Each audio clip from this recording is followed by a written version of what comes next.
সদৃশ্যতা ও প্রতিসমতার আজকের ক্লাসে সবাইকে স্বাগতম। আজকে আমরা সদৃশ্যতা এবং প্রতিসমতা নিয়ে আরেকটু ডিটেলসে ডিপে আলোচনা করব এবং দেখব পরীক্ষায় কি করে আনসার করতে হয়। মাঝে কিছু টাস্ক থাকবে, এই টাস্কগুলো তোমাদের করে সাবমিট করতে হবে। কোথায় সাবমিট করতে হবে? ডান পাশে যে আমার ফেসবুক গ্রুপটা দেখতেছো ওই গ্রুপে তোমরা লিখে সাবমিট করে দিবা, ঠিক আছে? আর যারা আমার চ্যানেলে নতুন আছো তারা আমার চ্যানেলটা সাবস্ক্রাইব করে নাও, ঠিক আছে? আর দেখা যাক কি হয়, চলো শুরু করা যাক আজকের ক্লাস।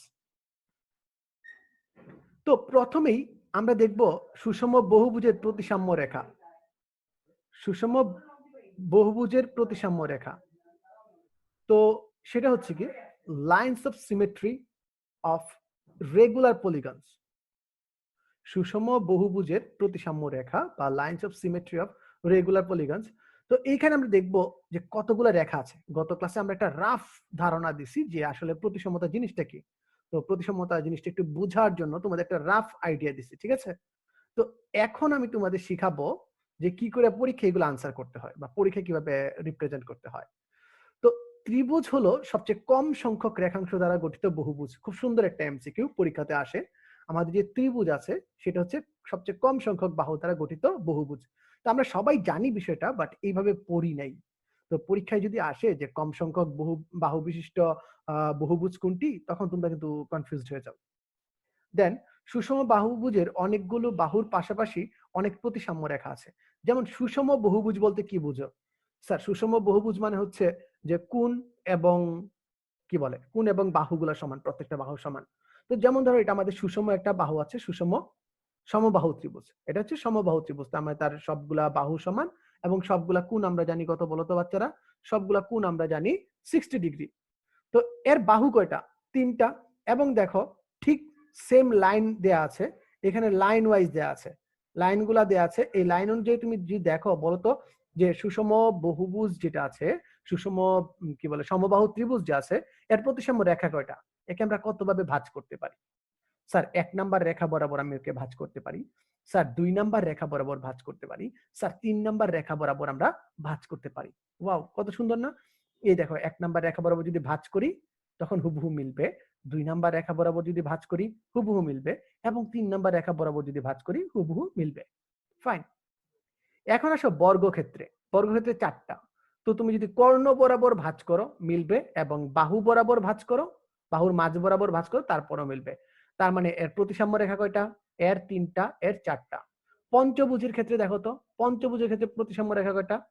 5টা। ষড়ভুজের ক্ষেত্রে প্রতিসাম্য রেখা কয়টা? 6টা। তার মানে আমরা কি শিখলাম? তার মানে আমরা শিখলাম যে সুষম বহুভুজের যতগুলা বাহু আছে ঠিক ততগুলোই প্রতিসাম্য রেখা আছে, ঠিক আছে? আচ্ছা, এর পরবর্তীতে আমরা দেখব কি আসে, ঠিক আছে? এই জিনিসটা আমরা একটু মাথায় রাখলাম যে আমরা প্রতিসাম্য রেখা নিয়ে একটা ক্লিয়ার আইডিয়া নিয়ে নিলাম। আর ইংলিশ যে টার্মগুলো আছে, ইংরেজি যে টার্মগুলো আছে সাথে সাথে ওই টার্মগুলো একটু দেখার চেষ্টা করবা, কারণ আমাদের সামনে যখন যাব, আসলে আমাদের হায়ার স্টাডিজ যখন যাব, হায়ার স্টাডিজে ওইখানে আমাদের ইংলিশ ভার্সন পড়তে হয়। আর ইংলিশ ভার্সন পড়লে আমাদের এই ইংরেজি টার্মগুলো লাগবে। তো ইংরেজি টার্মগুলো এখন থেকে আস্তে আস্তে আমরা একটু পরিচিত হয়ে যাব। ওকে, তো চলো পরের যে পার্ট আছে, প্রতিফলন প্রতিসমতা বা রিফ্লেকশন সিমেট্রি। তো এটা আমরা গতদিন খুব ভালোভাবে আলোচনা করছিলাম যে একটা জ্যামিতিক চিত্রের যদি একটা রেখার সাপেক্ষে হুবহু তার একটা দর্পণে ছবি পাওয়া যায়, এটা রেখা প্রতিসমতার আরেকটা রূপ। এটা রেখা প্রতিসমতার আরেকটা রূপ, যে তুমি রূপ যেটা হচ্ছে তুমি অর্ধেকটা দেখবা, বাকি অর্ধেকটা তুমি আয়নাতে দেখতে পাবা। সেটা কি বলতেছে কি রিফ্লেকশন সিমেট্রি অর অর রেখা প্রতিসমতার আরেকটা রূপ হচ্ছে প্রতিফলন প্রতিসমতা। ঠিক আছে, এই জিনিসটা এখানে খুব সুন্দরভাবে দুইটা পয়েন্টে লিখে দিচ্ছি। নেক্সট চলো, ঘূর্ণন প্রতিসমতা। তো কোনো একটা নির্দিষ্ট বিন্দু সাপেক্ষে যদি আমি একটা বস্তুকে ঘুরাই, ঠিক আছে, এবং তার যদি আকার আকৃতির পরিবর্তন না হয়, একটা বস্তু সাপেক্ষে ঘুরাবো, তার আকার আকৃতির পরিবর্তন হবে না। এখানে আমরা একটু সরি কি বলে, এখানে একটু তোমার কি আছে, প্রিন্টিং মিস্টেক আছে। এটা বিভিন্ন অংশের অবস্থানে পরিবর্তন হয়, আকারের পরিবর্তন হয় না, তবে বস্তুর বিভিন্ন অংশের পরিবর্তন হয়। ঠিক আছে, আমরা জানি একটা জিনিস তুমি ঘুরাও তার আকারের পরিবর্তন হয় না, কিন্তু বিভিন্ন অংশের পরিবর্তন হয়। ঘূর্ণনের ফলে বস্তুর নতুন অবস্থানে বস্তুর আকৃতি ও আকার যদি, মাইন্ড ইট, ঘূর্ণনের ফলে বস্তুর নতুন অবস্থানে বস্তুর আকৃতি ও আকার যদি আদি অবস্থানে নেওয়া হয়, মানে প্রথমে যেরকম ছিল ওইটার মতো যদি হয়ে যায়, তখন তাকে কি বলবো আমরা? ঘূর্ণন প্রতিসমতা রয়েছে। তখন আমরা বলবো কি তার ঘূর্ণন প্রতিসমতা রয়েছে।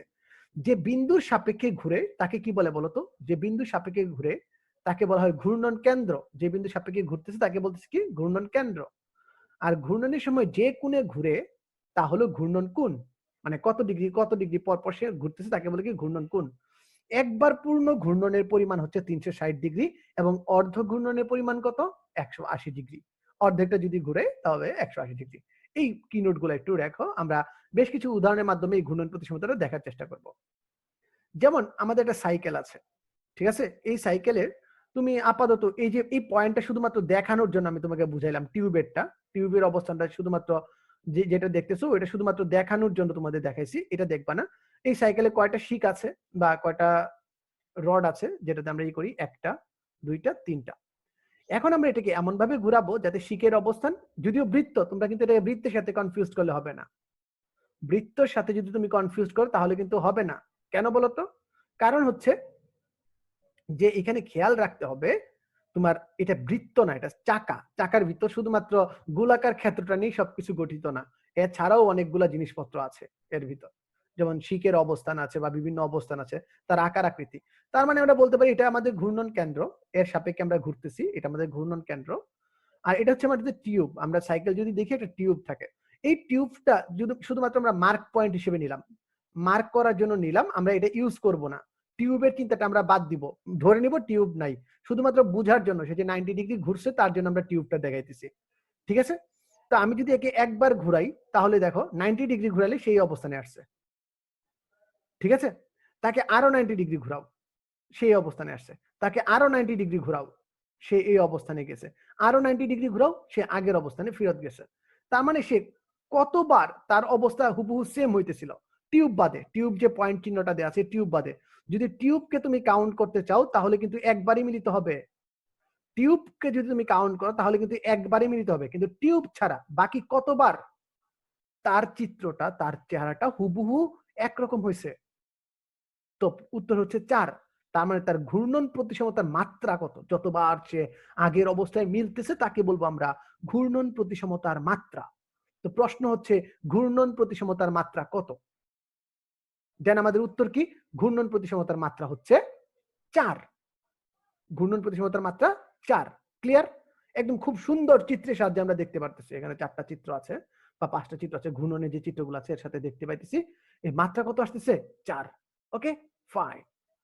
তো চল আমরা পরবর্তী ধাপে যাই। এখন দেখো ডব্লিউ, আমরা গত ক্লাসে ডব্লিউ সম্পর্কে দেখেছিলাম। এখন আমরা গত ক্লাসে ডব্লিউ সম্পর্কে দেখেছিলাম। তো ডব্লিউ এর যে বিষয়টা আছে সেটা একটা আমরা দেখবো। তো বলো তো বাচ্চারা, এই যে ডব্লিউ এর একবার পূর্ণ ঘূর্ণন, দেখো এই হচ্ছে তার আদি অবস্থান, এই আমার ডব্লিউ আছে। তাকে যদি আমি 90 ডিগ্রি ঘুরাই তার আকৃতিটা কি হবে? এরকম সামেশন চিহ্নের মতো। তাকে যদি আমি আরো 90 ডিগ্রি ঘুরাই সে হয়ে যাবে এম। তাকে আরো 90 ডিগ্রি ঘুরালে অনেকটা ওই সেকেন্ড ব্র্যাকেট স্টাইলের হয়ে যাবে, এবং আরো 90 ডিগ্রি ঘুরালে কত হবে? আবার পূর্বের অবস্থানে ফেরত আসবে। তাহলে বলো দেখি কতবার সে হুবহু আগের অবস্থানে ফেরত আসছে? পূর্ণ ঘূর্ণনে সে কতবার আগের অবস্থানে ফেরত আসছে? পূর্ণ ঘূর্ণনে সে কতবার আগের অবস্থানে ফেরত আসছে? স্যার একবার। কিভাবে? এই দেখো আদি অবস্থান দেখো এবং শেষ অবস্থান দেখো, কয়বার হুবহু ডব্লিউ এর মতো হয়েছে। এই যে তুমি তাকে ঘুরাইছো হুবহু ডব্লিউ, ডব্লিউ ছিল কতবার? তো এটা যদি তোমাদের জিজ্ঞাসা করি তোমরা উত্তর দিবা কত? 1। একবার, শুধুমাত্র পূর্ণ ঘূর্ণনে। এখন যদি বলি যে ডব্লিউ এর রেখা প্রতিসমতা কত, তোমাদের কাছে যদি প্রশ্ন করি ডব্লিউ এর রেখা প্রতিসমতা কত, তবে আনসার কি হবে? ডব্লিউ এর রেখা প্রতিসমতা কত? ডব্লিউ এর রেখা প্রতিসমতা হবে 1। কেন?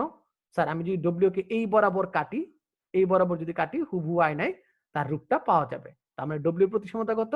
1। ঘূর্ণন প্রতিসমতা কত? 1। ক্লিয়ার সবাই? ওকে। এখন দেখো একটা বর্গ আছে, একটা বর্গক্ষেত্র আছে।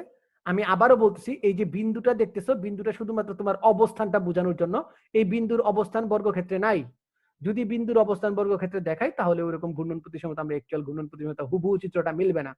ঠিক আছে? বিন্দুটা এখানে নাই, বিন্দুটা জাস্ট শুধু তোমাকে অবস্থান বোঝানোর জন্য, সে যে ঘুরছে এটা বোঝানোর জন্য আমি এখানে বিন্দুটা রাখছি। ওকে? তো বর্গের কর্ণ দুটি ছেদ বিন্দুকে ঘূর্ণন কেন্দ্র বলে। এই যে আমাদের ঘূর্ণন কেন্দ্র, যে এখানে তোমার কর্ণগুলা ছেদ করছে বা মাঝখানে যে বিন্দুটা আছে। এর ফলে আমি 90 ডিগ্রি ঘুরাইলাম, সে আবার বর্গ বর্গই রয়ে গেছে, একটা হুবহু আগে চিত্রের সাথে মিলে। আরো 90 ডিগ্রি ঘুরাইলে মিললো, দেখো এই পয়েন্টটা এইখানে ছিল, এইখানে এসে গেছে 90 ডিগ্রির জন্য, এইখানে এসে গেছে 90 ডিগ্রির জন্য, এইখানে এসে গেছে 90 ডিগ্রির জন্য, এইখানে এসে গেছে 90 ডিগ্রির জন্য। তার মানে টোটাল 360 ডিগ্রি যদি ঘুরাই, সে কতবার তার আগের অবস্থানের সাথে হুবহু মিলে? টোটাল 360 ডিগ্রি ঘূর্ণনে সে কতবার হুবহু আগের অবস্থানের সাথে মিলে? উত্তর হচ্ছে 4 বার মিলে। উত্তর হচ্ছে সে 4 বার আগের অবস্থানের সাথে হুবহু মিলে যায়। কিভাবে? এইখানে একবার, এইখানে একবার, এইখানে একবার এবং এইখানে একবার, 4 বার সে আগের অবস্থানের সাথে মিলতেছে। তার মানে বর্গের ঘূর্ণন প্রতিসমতার মাত্রা কত? স্যার বর্গের ঘূর্ণন প্রতিসমতার মাত্রা হচ্ছে 4। ক্লিয়ার? আচ্ছা, তো আমরা ঘূর্ণন প্রতিসমতা শিখলাম। এখন চলো আমরা রেখা প্রতিসমতা এবং ঘূর্ণন প্রতিসমতার মধ্যে যে সম্পর্কটা আছে সেটা দেখব। রেখা প্রতিসমতা এবং ঘূর্ণন প্রতিসমতার মাঝে যে সম্পর্কটা আছে সেটা একটু দেখব। এখানে একটু বর্ণনামূলক কথাবার্তা আছে যে কোন কোন জ্যামিতিক চিত্রে শুধুমাত্র রেখা প্রতিসমতা রয়েছে, আমরা উদাহরণের সাহায্যে দেখব, যার কোনো ঘূর্ণন প্রতিসমতা আছে 1। আমরা জানি সর্বনিম্ন ঘূর্ণন প্রতিসমতা কত? সর্বনিম্ন ঘূর্ণন প্রতিসমতা হচ্ছে 1, মানে ঘূর্ণন প্রতিসমতার মাত্রা হচ্ছে 1 সর্বনিম্ন। আবার কোন কোন চিত্রে শুধু ঘূর্ণন প্রতিসমতা আছে, এমন অনেক চিত্র আছে যেগুলোর ঘূর্ণন প্রতিসমতা এবং রেখা প্রতিসমতা দুইটাই আছে। ঠিক আছে? তো এমন অসংখ্য, যেমন আমাদের একটা চিত্র আছে, অসংখ্য প্রতিসাম্য রেখা আছে, অসংখ্য ঘূর্ণন প্রতিসমতার মাত্রা রয়েছে। যেমন উদাহরণস্বরূপ বৃত্ত, বৃত্তকে বলা হয় আদর্শ প্রতিসাম্য চিত্র, কারণ এর কেন্দ্রগামী যে কোনো রেখাই তার প্রতিসাম্য রেখা। তার মানে আমি যদি এখন তোমাকে প্রশ্ন করি যে তার প্রতিসাম্য রেখা কত, তো তুমি বলবা অসংখ্য। তো বৃত্তের অসংখ্য প্রতিসাম্য রেখা রয়েছে। এখন বলো, মানে যে কোনো হালকা যদি একটা বৃত্তকে তুমি স্লাইড করো, সে আবার আগের অবস্থানের সাথে থাকে, তাহলে বলো দেখি বৃত্তের ঘূর্ণন প্রতিসমতার মাত্রা কত? অসীম। তো এখন প্রশ্ন হচ্ছে ঘূর্ণন কোণ। তো তোমরা বলো, আমাকে একটা কথা বলবা যে স্যার আমি যদি একটা সংখ্যাকে 360 এ হোক, এটা যদি আমরা ইনফিনিটি দ্বারা ভাগ করি বা অনেক বড় একটা সংখ্যা দ্বারা ভাগ করি, কে বলতে পারবা ভাগফল কত? এখানে ইনফিনিটি বলতে অনেক বড় একটা সংখ্যা, তুমি হিসাবও করতে পারো না এরকম একটা সংখ্যা, বলতে পারবা এর আনসার কত আসবে? এর আনসার আসবে 0। তার মানে এর আনসার আসবে 0। তার মানে আমরা যদি বলি যে বৃত্তের ঘূর্ণন কোণ কত, তখন আমরা উত্তর দিব কত? 0। ক্লিয়ার? তো এখন তোমাদের জন্য টাস্ক লিস্ট, তোমাদের কিছু কাজ আছে, কাজগুলো আমরা একটু দেখব।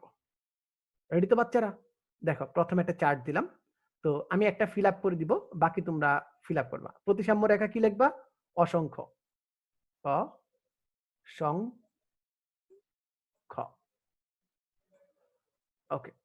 প্রতিসমতার মাত্রা কত? ইনফিনিটি। ঘূর্ণন কোণ কত? 0। তো তোমাদের এই 3টা আইটেম ফিল আপ করা লাগবে। বর্গেরটা আমরা বের করলাম, প্রতিসাম্য রেখা কয়টা? স্যার 4টা। মাত্রা কত? 4। ঘূর্ণন কোণ কত? 360। 360 ভাগ কত বলো তো বাচ্চারা? 360 ভাগ 4। উত্তর কত হবে বলো তো বাচ্চারা? আমরা শিখছি যে 300 কি বলে, ঘূর্ণন প্রতিসমতার মাত্রাকে যদি আমরা মোট ঘূর্ণন কোণ যে আছে তাকে যদি আমরা মাত্রা দ্বারা ভাগ করি, তাহলে ঘূর্ণন কোণ পাওয়া যায়। কত পাওয়া যায় বলো দেখি? 90 ডিগ্রি।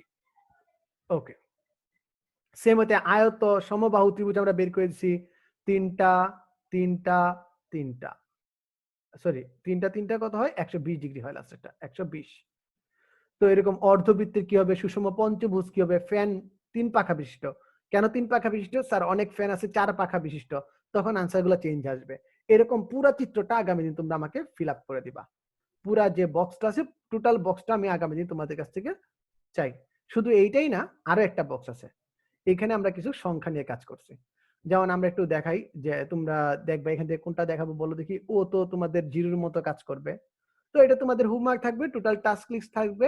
তোমরা এখানে সবগুলা প্রতিসাম্য রেখা কয়টা আছে, আমরা তো ডব্লিউ অলরেডি দেখাইছি, ডব্লিউ যদি আমরা অ্যাড করতাম, ডব্লিউটা অলরেডি আমরা দেখাইছি কিভাবে কাজ করতে হয়।